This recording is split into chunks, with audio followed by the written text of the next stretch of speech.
নিজে সেলিব্রিটি নই তো কি হয়েছে, সেলিব্রিটিদের মতো খাবার তো একটু ট্রাই করে দেখতেই পারি। হ্যাঁ, অনেকেই হয়তো রে করে উঠবেন, আরে ওনারা তো অনেক দামি দামি খাবার খান। হ্যাঁ, ওনাদের ডায়েটে অবশ্যই অনেক রকম দামি খাবার হয়তো থাকে, আবার আমাদের চারপাশে যে সাধারণ খাবারগুলো সেগুলোও কিন্তু খুব দামিভাবেও খাওয়া যায়, মানে স্বাস্থ্যসম্মতভাবে খাওয়া যায়।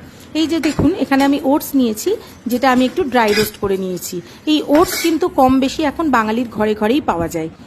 আর এখানে নিয়ে নিয়েছি বিটরুট, মানে বিট, বাঙালিদের বিট আর কি যাকে বলে, সেটাকে গ্রেট করে নিয়েছি। গরমকালে টক দই বাড়িতে পাতা হয়, সেই টক দই নিয়েছি।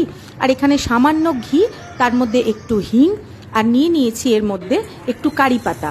আর এর মধ্যে একটুখানি দিয়ে দেবো আমি সর্ষে, কালো সর্ষে সাদা সর্ষে যেটাই হবে সেটা দেব। আর দিয়ে দেবো একটুখানি বিউলির ডাল। ব্যাস, তড়কা আমার রেডি। এরপর কি করব, এরপর এই তড়কাটা আমি দই, বিটরুট, ওটস এই সব কিছুর মধ্যে দিয়ে ভালো করে মিশিয়ে নেব। হ্যাঁ, এর মধ্যে কিন্তু কোনো রকম নুন আমি ব্যবহার করব না।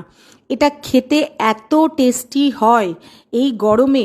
এরকম একটা চিল্ড বিটরুট স্যালাড যদি আপনারা ট্রাই করে দেখতে পারেন ব্রেকফাস্টে, এটা কিন্তু একটা দারুণ হেলদি অপশান। বাড়িতে অবশ্যই একবার ট্রাই করে দেখতে পারেন আলিয়া ভাটের বিটরুট স্যালাড। সবার ভালো লাগবে, কথা দিলাম। কি সেলিব্রিটিদের খাবার ট্রাই করবেন নাকি?